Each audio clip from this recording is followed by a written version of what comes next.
नमः सिद्धेभ्यः। ओम नमः सिद्धेभ्यः।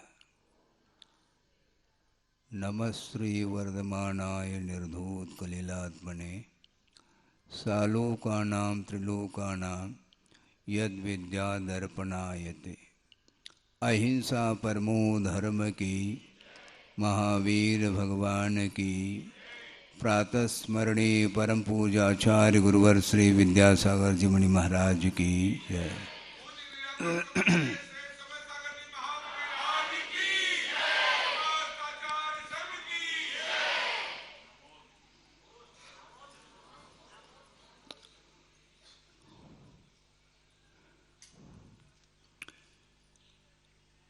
आत्मा में अनंत गुण विद्यमान हैं शक्ति के रूप में संसार दशा में, और उन अनंत गुणों का अस्तित्व किस रूप में है उसका परिचय एकमात्र ज्ञान गुण के माध्यम से ही हुआ करता है। ज्ञान गुण को छोड़ करके अन्य जितने भी गुण हैं उनका स्वरूप ज्ञान गुण के द्वारा होता है, और वह शक्ति अनंत पदार्थों को जानने की शक्ति और अनंत पदार्थ के अंतर्गत जो अनंत गुण हैं और उनके वर्तमान अतीत और भविष्य संबंधी जो पर्याय हैं उन पर्यायों के साथ एक साथ पदार्थ को एक समय में जानने की क्षमता उस ज्ञान गुण में विद्यमान है, किंतु मोह के उदय के कारण उसकी शक्ति उद्घाटित नहीं हो पा रही है, और प्रत्येक जीव के अंदर वह शक्ति विद्यमान है।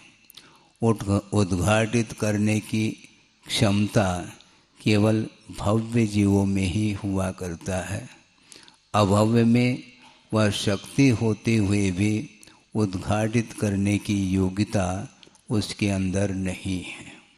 तो जितने भी भव्य आत्माएं हैं जो कि मोह से जिसका ज्ञान आवरणित हुआ है उसको उद्घाटित करने के लिए सच्चे देव गुरु शास्त्र का आलम्बन लेना अनिवार्य सिद्ध होता है। एक बहुत अच्छा प्रसंग आपके सामने रख रहा हूँ।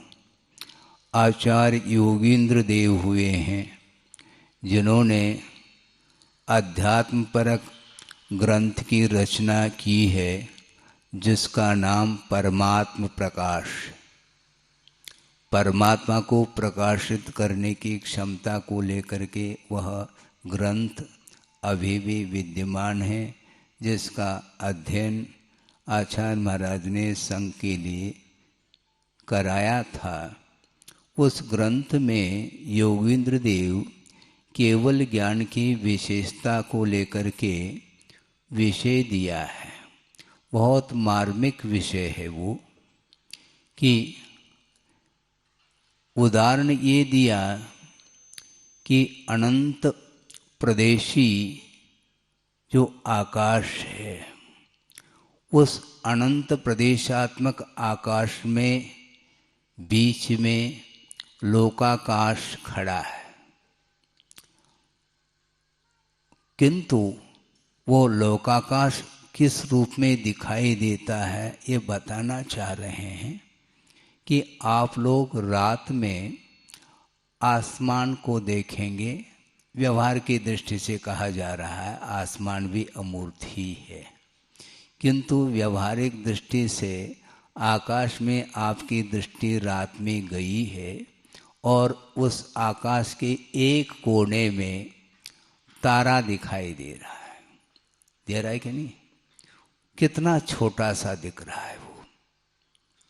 उसी प्रकार अनंत प्रदेशी इस आकाश के बीच में पूरा का पूरा 3 लोक उस तारे की भांति दिखाई देता है। और इस दृष्टांत को वहाँ घटित करना चाह रहे हैं। केवल ज्ञान रूपी आकाश में ये अनंत प्रदेशी जो आकाश है वह एक ही है, किंतु कल्पना के तौर पर उन्होंने कहने का प्रयास किया अनंत प्रदेशी जो आकाश है, इस प्रकार के अनंत भी आकाश आ जाए, है तो एक ही है, किंतु इस अनंत प्रदेशात्मक आकाश द्रव्य अनंत भी आ जाए तो केवल ज्ञान रूपी आकाश में तारे के भांति वो दिखाई देंगे। इससे स्पष्ट है केवल ज्ञान की कितनी विशेषता होगी। केवल ज्ञान क्षय ज्ञान माना जाता है। केवल ज्ञानावरणी कर्म के क्षय से वह उत्पन्न होता है और उसके माध्यम से सारा का सारा विश्व उस केवल ज्ञान रूपी दर्पण में वह प्रतिबिंबित हो जाता है। इसके उपरांत भी केवली भगवान को किसी भी पदार्थ से उनका कोई भी उपयोग आकर्षित नहीं होता। ये विशेषता है। छोटे छोटे पदार्थों को अपने से जो भिन्न हैं उन पदार्थों को लेकर के अपना उपयोग क्षुब्ध हो जाता है और वह आकर्षित हो जाता है, विकर्षित हो जाता है। इष्टानिष्ट की कल्पना के साथ वह उस पदार्थ को जानता है, जबकि पूरा का पूरा विश्व ही केवल ज्ञान रूपी दर्पण में अवतरित हो रहा है। इसके उपरांत भी ग्रहण करने का भाव किंचित मात्र भी नहीं। सारा का सारा स्वर्ग उतर आया है उनके केवल ज्ञान में, और नरक भी उतर करके आया है। और केवली भगवान के अतीत के जितने भी अनंत पर्यायें उत्पन्न हो चुकी हैं वो सारे सारे ज्ञान के विषय बन रहे हैं, और अनागत संबंधी भी सारे सारे पर्यायें उनके ज्ञान के विषय बनते हुए भी किसी भी प्रकार से उनके उपयोग में न हर्ष का अनुभव हो रहा है, न कोई विषाद का अनुभव हो रहा है, न कोई राग का अनुभव हो रहा है, न कोई द्वेष का अनुभव हो रहा है। इसको बोलते हैं वीत राग विज्ञान। हाँ, लौकिक ज्ञान अलग वस्तु, किंतु परमार्थ संबंधी जब ज्ञान उत्पन्न होता है तो वह ज्ञान अपने आप में स्वाभाविक ज्ञान माना जाता है, जो उसकी वह मोह से प्रभावित नहीं होता। इस पंक्ति को, इस विषय को जब आचार्य महाराज बता रहे थे, प्रथम बार ऐसा अनुभव हमें हुआ कि देखो ज्ञान की कैसी महिमा है, जो कि स्वभाव रूप में जब परिणत हो जाता है वह ज्ञान, तो वह शांत रहता है। आप लोग पंक्ति पढ़ते हैं, हिंदी में हैं, पढ़ते हैं क्या नहीं पढ़ते हैं? क्या?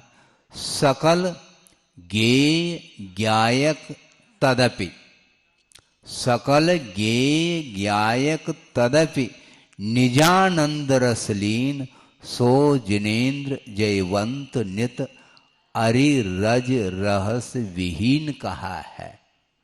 सोचो, सकल ज्ञेय, ज्ञेय का अर्थ होता है जानने योग्य पदार्थ। ज्ञातुम योग्य ज्ञेय ऐसा कहा। जानने योग्य जो पदार्थ अथवा वस्तु है उसको ज्ञेय की संज्ञा दी है, और संपूर्ण ज्ञेय पदार्थों को ज्ञान का विषय बनाते हुए भी उनको किसी भी प्रकार से उपयोग में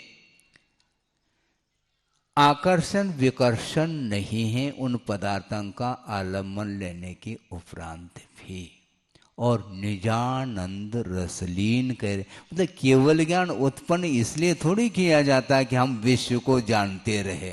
एक समय में पूरा का पूरा विश्व जानने में आ रहा है, जानने का विकल्प उन्हें कतई नहीं। और संसारी प्राणी जानना चाहता है, इसका क्या स्वरूप, इसका क्या स्वरूप, इसका क्या गुणधर्म।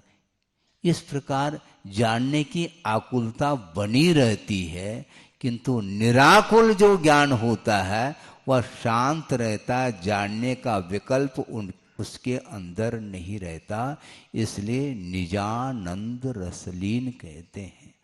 जबकि केवल ज्ञान होने के पूर्व में क्या स्थिति है ज्ञान की? देखो, वृषभनाथ भगवान को ही हम उदाहरण के रूप में सामने रखना चाहते हैं कि जिनकी आयु 84 लाख पूर्व की थी और उसमें से 83 लाख पूर्व तक कहाँ पर रहे?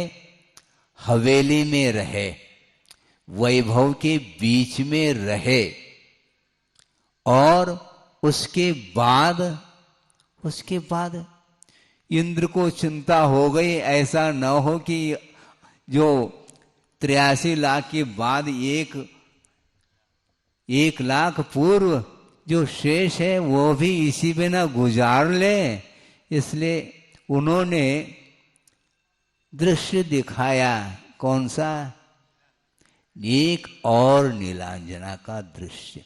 और उस दृश्य को देखने के लिए बैठे हैं सिंहासन पर, राज सिंहासन पर, और राग के साथ उस दृश्य का अवलोकन किया जा रहा है। उस समय भी उनके पास ज्ञान विद्यमान है, किंतु वह ज्ञान स्वाभाविक ज्ञान नहीं रहा। इसलिए पर पदार्थ के साथ आकर्षण बना रहा। और उस दृश्य को देखते हुए उस समय वह दृश्य जो देखा जा रहा है वह बुद्धि पूर्वक देखा जा रहा है, राग के साथ ही अवलोकन किया जा रहा है। और जब वैराग्य उत्पन्न होता है उस दृश्य की क्षणभंगुरता को लेकर के, फिर दोबारा नहीं, वंस मोर नहीं, अब भाव वैराग्य हो गए।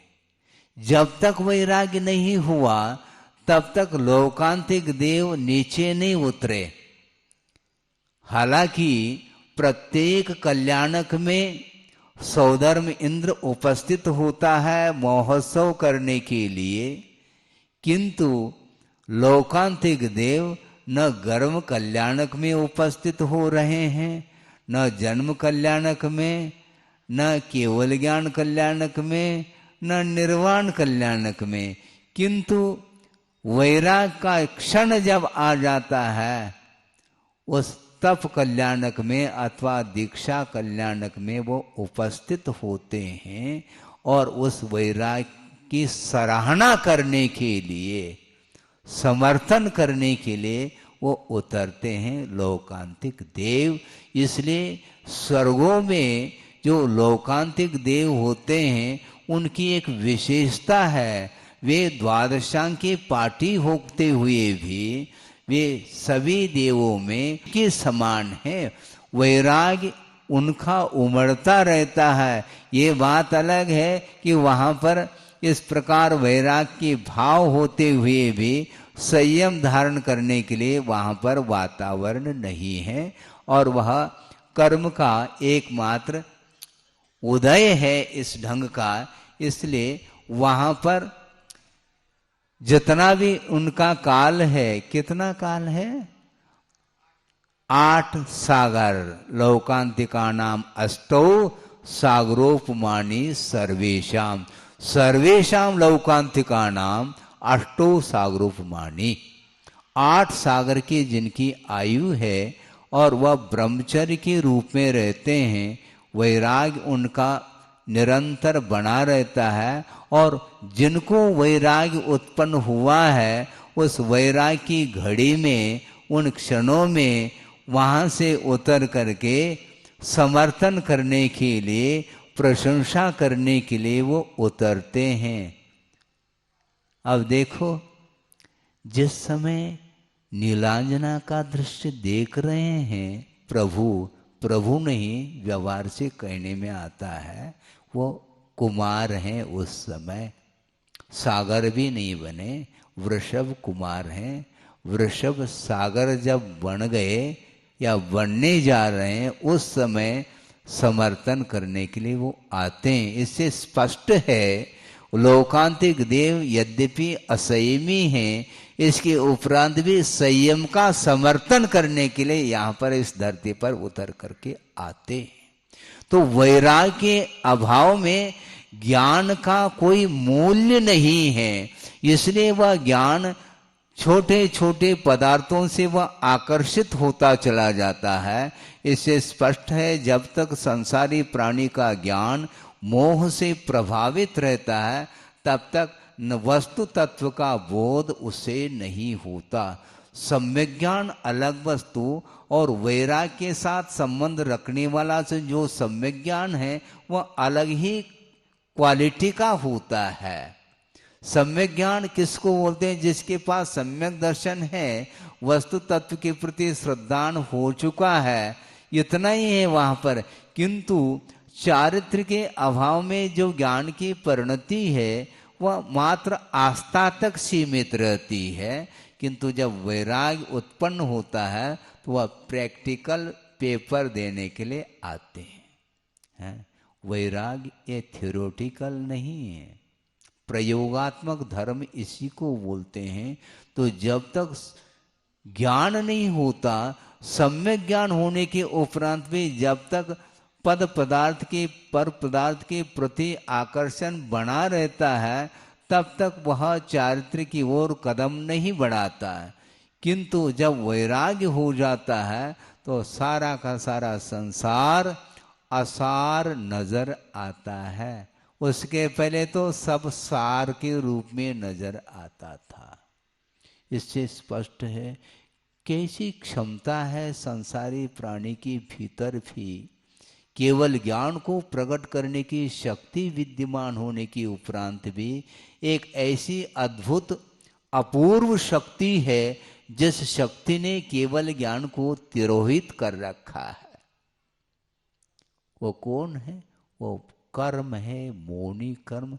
आठों कर्म में वह मोह राजा माना जाता है और उस मोहनी कर्म के ऊपर कुठाराघात किए बिना केवल ज्ञान कभी भी प्रकट नहीं हो सकता। इसलिए आपको क्या प्रकट करना है? बोलो। है केवल यानी मात्र और कुछ नहीं। केवल ज्ञान वह असहायी ज्ञान माना जाता है। किसी भी अन्य साधनों का आलम्बन ले बिना एक साथ समस्त पदार्थों को जानने की क्षमता उसके अंदर है। तज्जयति परम ज्योति समम समस्तैरनंत पर्यायैः दर्पण तल इव सकला प्रतिफलति पदार्थ मालिका यत्र। यत्र ज्योतिषी, जिस केवल ज्ञान रूपी ज्योति में समस्त अनंत पर्याय समम सकला पदार्थ मालिका प्रतिफलति, संपूर्ण पदार्थ की मालिका यानी पूरा का पूरा पदार्थ का समूह उसमें प्रतिफलित अर्थात प्रतिबिंबित हो रहा है, वह केवल ज्ञान रूपी जयवंत रहे। इस प्रकार अमृतचंद सूर्य ने पुरुषार्थसिद्धि उपाय में मंगलाचरण करते हुए इस पंक्ति को रखा है। सोचो, विचार करो, चाहे वह निगोदिया जीव हो, चाहे और किसी पर्याय में रहने वाला जीव हो, प्रत्येक जीव के भीतर प्रभुत्व शक्ति विद्यमान है। किंतु उस शक्ति को प्रकट करना तो चाहता है संसारी प्राणी, किंतु अद्भुत एक अपूर्व शक्ति है मोह संबंधी, जिसके कारण वह केवल ज्ञान दबा हुआ है, उद्घाटित नहीं हो रहा है। केवल ज्ञान को उद्घाटित करने के लिए ही मोक्ष पथ पर आरूढ़ होने की आवश्यकता है। इसलिए मैं उस ओर आपका ध्यान ले जाना चाह रहा हूँ। ये छोटी छोटी बालिकाएं सारे ज्ञान का अर्जन कर रही हैं बहनों के माध्यम से, और जो संस्कार उन्हें मिल रहा है वह कालांतर में वो सारे संस्कार केवल ज्ञान को उद्घाटित करने में सहायक सिद्ध होगी। वर्तमान में परिणति द्रव्य की किस रूप में हो रही है, ये अलग विवक्षा, एक अलग विषय है, किंतु प्रत्येक संसारी प्राणी के भीतर वही अपूर्व शक्ति, केवल ज्ञान की शक्ति विद्यमान है। उसको उद्घाटित करने के लिए यह पुरुषार्थ प्रयत्न कर रहे हैं और आप लोगों को भी यही करना है और हमें भी यही करना है। हाँ, ऐसा नहीं, हम सुबह भी ये बात चल रही थी, सारे सारे छात्र हैं, कोई भी यहाँ पर कोई भी प्रोफेसर, शिक्षक, प्राचार्य आदि जो भी आप बोलते हैं वो कोई भी नहीं है।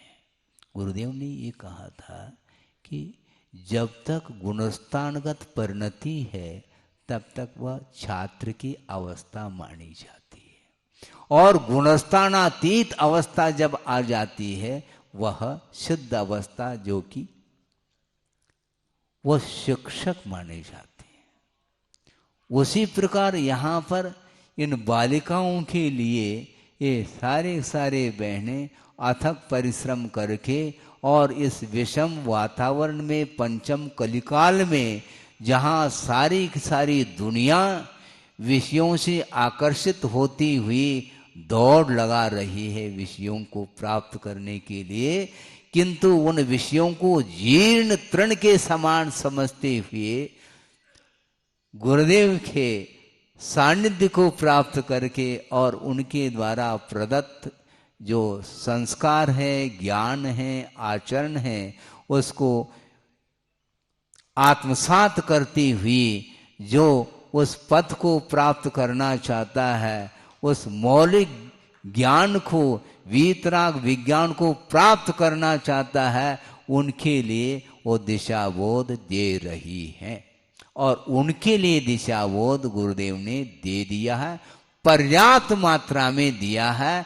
अब और अन्यों के द्वारा उनके लिए दिशाबोध देने की कोई आवश्यकता नहीं, ऐसा मेरा मन कह रहा है। पर्याप्त, क्योंकि कर्तव्य पथ पर जो आरूढ़ हुए हैं उनको अब कर्तव्य की शिक्षा देने की कोई आवश्यकता नहीं, किंतु कर्तव्य की शिक्षा जो लेना चाहता है तो उनके पास चले जाएं और शिक्षा प्राप्त कर लें। लौकिक क्षेत्र में आप लोग रहते हैं, आपका परिवार है, परिवार के साथ आपका संबंध है, सामाजिक भी संबंध है, देश के साथ भी आप अपना संबंध रखते हैं, इसलिए जहाँ कहीं भी आप रहो कोई बाधा नहीं, किंतु लक्ष्य तो यही होना चाहिए, कर्मों को काट करके उस अविनश्वर तत्व को प्राप्त करने का उद्देश्य प्रत्येक प्राणी का होना चाहिए। इसलिए आप लोगों के लिए जो गुरुदेव ने दायित्व दिया है उसका निर्वाह आप लोग निरंतर करते रहे, कर्तव्य की दृष्टि से, परम कर्तव्य की दृष्टि से। इसलिए कह रहा हूं कि जिस प्रकार आप लोग परिवार का पालन पोषण करते हैं कर्तव्य के साथ, उससे भी ज्यादा दायित्व मान करके गुरुदेव ने आप लोगों के कंधों पर जो भार दिया है, समाज में रह करके समाज के विकास के लिए वो तन मन धन से हृदय के साथ उसको पूर्ण करने का प्रयास करना चाहिए। और बहनों के लिए जो भी गुरुदेव का मार्गदर्शन है उस मार्ग पर वो आरूढ़ हैं और आप लोगों को भी उनके द्वारा प्रदत्त जो पथ है उसको, उस पर चलते हुए जो भी कार्य करना है बिल्कुल निष्ठा के साथ, तन्मयता के साथ करना चाहिए। सबके अलग अलग कर्तव्य हैं, कार्य हैं, क्योंकि कर्तव्य भी उसी को बोलते हैं। कर्तव्य किसको बोलते हैं? कर्तुम योग्य कर्तव्य, करने योग्य जो कार्य है वह कर्तव्य माना जाता है, और नहीं करने योग्य जो कार्य है वह अकर्तव्य के कोटि में आता है, वह अकर्तव्य की कोटि में आता है। लेकिन एक बहुत महत्वपूर्ण बिंदु हम रखना चाहते हैं, वह गुरुदेव से ही हमें वह बिंदु भी प्राप्त हुआ है। वह ये है कि अकर्तव्य किसको बोलते हैं? जो नहीं करने योग्य कार्य अकर्तव्य की कोटि में आता है, भले ही वह अच्छा भी कार्य क्यों ना हो। आपको विकल्प आ सकता है, महाराज अच्छा कार्य तो कर्तव्य की कोटि में आना चाहिए, जो नहीं करने योग्य कार्य वह अकर्तव्य की कोटि में जाता है। ऐसा नहीं, इसकी विराटता, इसकी गहराई बहुत है। करने योग्य कार्य होते हुए भी यदि उस कार्य के लिए गुरुदेव का आदेश नहीं है तो वह भी अकर्तव्य के कोटि में आता है। इसी को समझ रहे हैं आप? करने योग्य कार्य होते हुए भी गुरुदेव का यदि आदेश नहीं है, संकेत नहीं है, आशीर्वाद नहीं है, तो उस कार्य को हम नहीं कर पाएंगे। इसको बोलते हैं आउट ऑफ कोर्स। समझ में आ रहा है? हाँ, इसको आउट ऑफ कोर्स। सबके लिए कार्य निर्धारित करके वो आप लोगों के बीच में जब रहे, सबके लिए यथा योग्य कर्तव्य का बोध उन्होंने दिया है। अपना अपना जो कर्तव्य है वही करते चले जाएं, एक दूसरे के कार्य में इंटरफियर ना करे। समझ में आ रहा है क्या नहीं? हाँ, यही बात है। सलाहकार समिति में जिसको लिया है वो सलाह दें, और जो सलाहकार समिति में जो नहीं है वो जो सलाह दे रहे हैं या उस कार्य को कर रहे हैं, उसको आपको मनोयोग के साथ उसको देखना चाहिए और उससे पाठ लेना चाहिए, ताकि भविष्य में भी हम भी उस प्रकार के कर्तव्य कर सकें, योग्यता हासिल कर सकें। इस प्रकार का भाव अंदर रहना चाहिए। गुरुदेव की दृष्टि तो देखो, आउट ऑफ कोर्स किसको बोलते हैं? कर्तव्य के क्षेत्र में भी आउट ऑफ कोर्स आ सकता है। हाँ, ये विभाजित है सुव्यवस्थित रूप से। जैसे समझने के लिए हम ये शिक्षिकाएं बैठी, बहनें बैठी, उन्हीं के सामने ये भाव रखना चाहता हूँ कि जो टीचर्स हैं सबके लिए अलग अलग सब्जेक्ट दिए गए हैं, है क्या नहीं? जो गणित का सब्जेक्ट किसी का है, किसी का साइंस का है, किसी का आर्ट का है, आदि आदि विभिन्न प्रकार के विषय हैं। तो उन विषयों में जो पारंगत हैं वो उसी विषय का अध्ययन कराएंगे, पढ़ाएंगे। अन्य विषय संबंधी उनका कोई भी उसमें थोड़ा बहुत ज्ञान रखना अलग वस्तु, किंतु उसमें स्पेशलाइजेशन जिसको आप लोग बोलते हैं, पारंगत हैं, विशेषज्ञ हैं, वो उसी विषय को वो देखेंगे। अन्य विषय संबंधी उनका कोई भी उसमें विषय नहीं रहता। इस प्रकार करने से सुव्यवस्थित ढंग से कार्य होता है।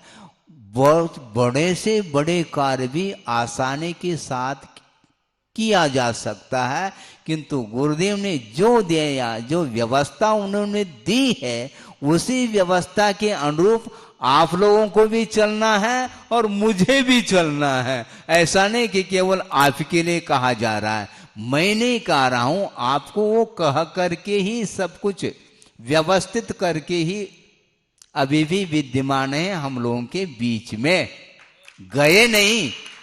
हाँ, व्यवस्थित किया है और व्यवस्थित काम चल रहा है क्या नहीं चल रहा है वो देख रहे हैं। हाँ, क्योंकि लोक के बाहर नहीं है, वो ही ध्यान रखो, इस लोक के बीच में है।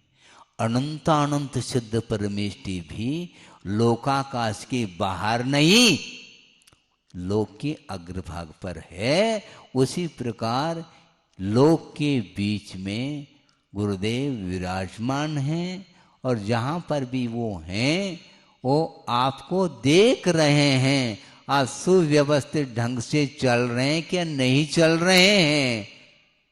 यदि नहीं चल रहे हैं तो वो वहीं से आपको अलर्ट करेंगे, इस ढंग से चलो, इस ढंग से चलो। भले ही कहने वाले व्यवहार से कोई भी कह सकते हैं ये अलग वस्तु, किंतु हम अपने तरफ से नहीं कहेंगे, उन्होंने जो कहा है उसी को हम रिपीट करते चले जाएंगे और आपको डिलीट नहीं करना है। हाँ। उन्होंने जो भी कहा है उसको मैं पुनरावृत्ति करता चला जाऊंगा। इसी को अनुप्रेक्षा बोलते हैं। मुहुर्मुहुर् चिंतनम पुनर्चिंतनम वा इति अनुप्रेक्षा। इसलिए अध्ययन करो आगम का आधार लेकर के और बार बार उसको रिवाइज करते हुए चिंतन मनन करते रहेंगे तो उन सूत्रों में जो गहराई है वो आत्मसात हो पाएगा और उसके माध्यम से स्वयं का भी हम कल्याण कर पाएंगे। और जो करना चाहता है समर्पण भाव को लेकर के आया है उसके लिए भी आप गाइड कर सकते हैं और करना चाहिए। ये इस वक्तव्य का सार है। अहिंसा परमो धर्म की जय। बोधि समाधि परिणाम शुद्धि स्वात्मोपलब्धि शिव सौख्य सिद्धि चिंतामणिम चिंतित वस्तुदाने त्वां वंदमानस्य ममास्तु देवी। परम पूज्य आचार्य गुरुवर श्री विद्यासागर जी मुनि महाराज।